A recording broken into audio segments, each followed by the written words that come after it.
Thank you for having me here. My glasses were messed up. And so there was somebody in the men's room, so I couldn't. So I went into the ladies' room. Guys, let me tell you, the ladies' room, I know. holy cow. It's like from the projects to the Taj Mahal. There's a guy playing violins in there, and there's some wine.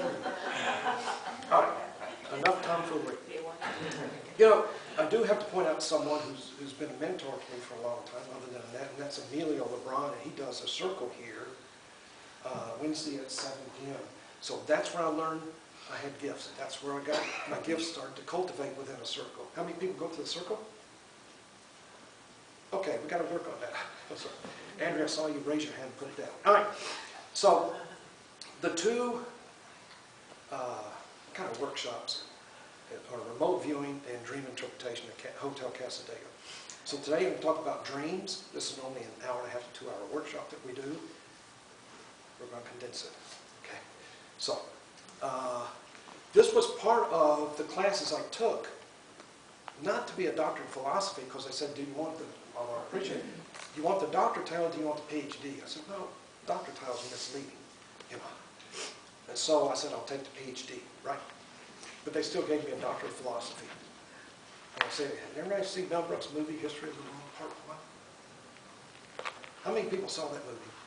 Oh, it was a good joke. But anyway, forget that. But what's that? Well, what is it? Mel Brooks is an out-of-work philosopher. And he goes to the... Who said, somebody, two people. And so he goes to unemployment. And anyway, just watch that scene. It's great. So instead of money, they give him a goat or something. I can't remember what they give him for his unemployment. Anyway, so I'm going to talk about dreams today and dream interpretation. And some facts about dreams, things I did not know. This was a kind of a three-month course in the middle of the metaphysical, in the middle of the master's course that I took to get on the way to get the PhD. First question, does everybody dream? Everybody dreams.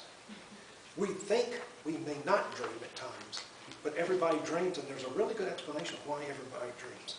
We spend 1/3 of our lives sleeping, and during that time, 1 to 2 hours dreaming. Right? And it's another world that we can tap into a lot of knowledge, a lot of wisdom, just a lot of great prophecy type stuff.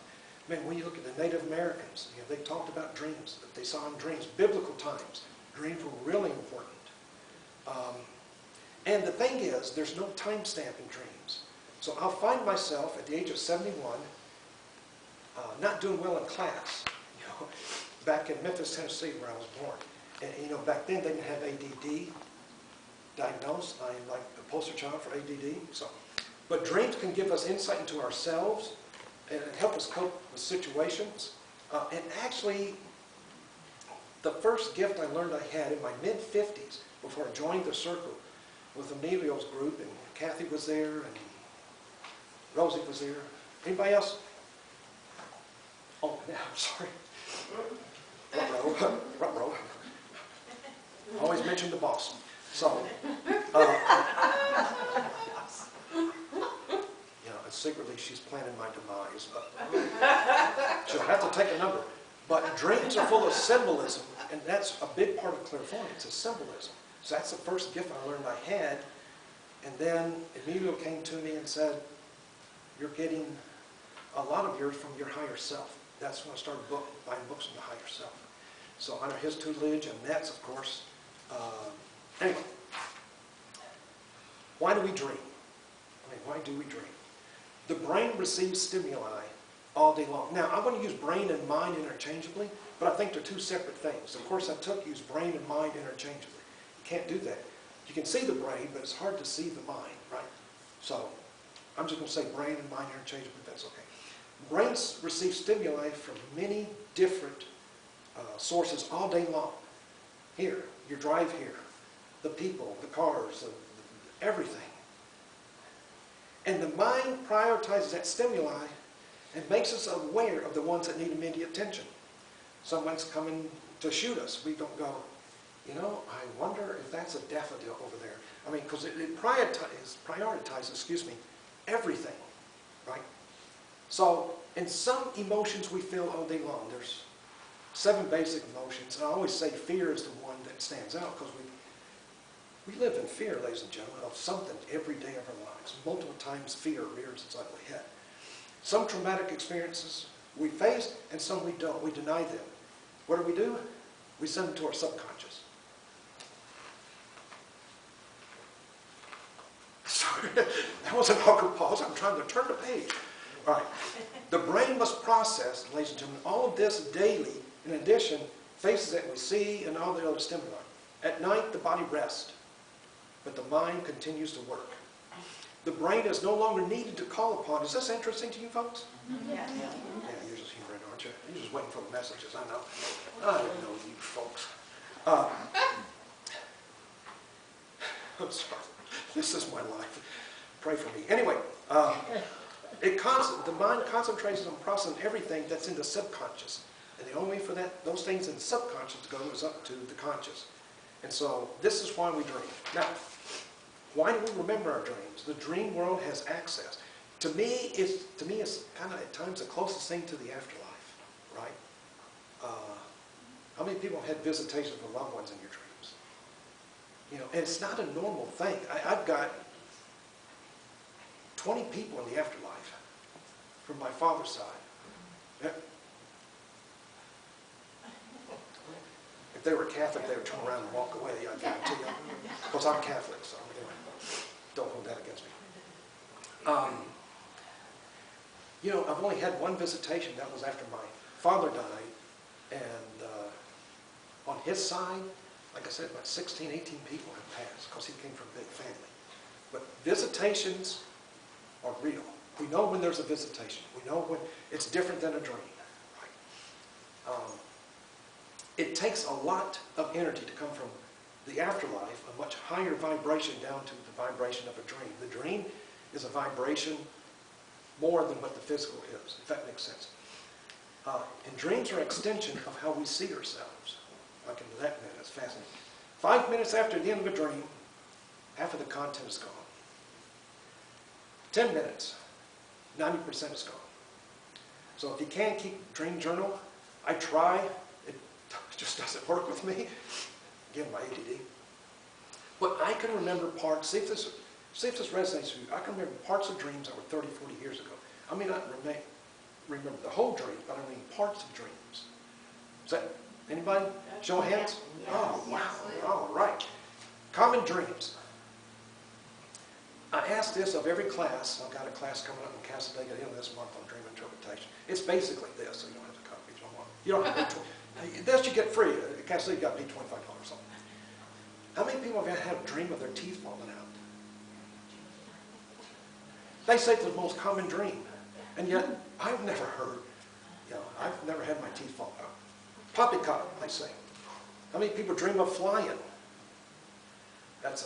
It's freedom from constraints. And it used to be, turn the page.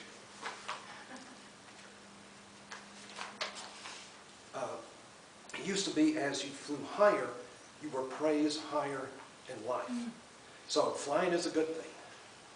How many people see death in their dreams? It's okay. That doesn't necessarily mean someone's dying. It means something is ending. Okay, so if you see death, I saw, not my own death. I think I did see my death before I had to go to the hospital for 8 months for my transplants. And I saw my mom and dad die before they died. Okay. But it wasn't a dream of them dying. It was somebody invading our house. I watched too much TV. Somebody invading our house, like ninjas invading our house with things. So, prophetic dreams. Dreams are prophecy. Pay attention to them.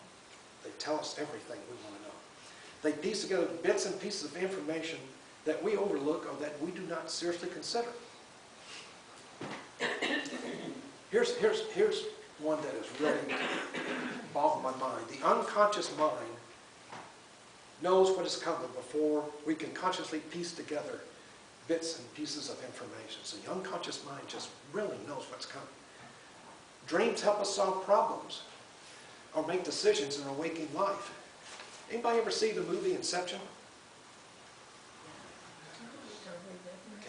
It's one of the best movies on dreams. It really is, where they go down 4 levels to plant an idea at the point of inception of this businessman who's going to do something that's going to wreck the world.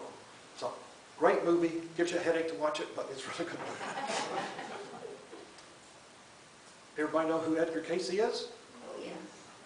Big Edgar Cayce fan. Yes. He's one of the most famous clairvoyants, of course, called the Sleeping Prophet. He made predictions about the future. He provided influence to areas where people wouldn't normally go. And you know, there's always critics, right? When you do this kind of work, and you all do this kind of work in some shape, form, or fashion, you really do, though. That's why you're here. And there's always people who are going to pick apart, well, he was wrong about this, he was wrong about that. He gave over 20,000 readings. 20,000. He could interpret other people's dreams. And I've done a little bit of that, but I'm not calling myself a dream interpreter. But what I learned, it's heavy symbolism. Like I said, it's the closest thing to clairvoyance, which is near and dear to my heart. Dreams can give you warnings, can give you advice about lessons that maybe you're struggling with. Edgar Cayce, telepathy, clairvoyance, prophetic dreams, out-of-body experience, out-of-body travels, past lives, angels, Christ, the voice of God. I had to work Christ into it somehow. The voice of God, ancient civilizations. I am Catholic. So, he was Christian, but his work really flowed. It wasn't a religion-dominated gifts that he has, right? It's more the New Age movement. And I like that. Everybody criticizes the New Age movement. I like that because I think coming here, we're all part of that New Age movement. It's a new line of thinking, new age of thinking, right?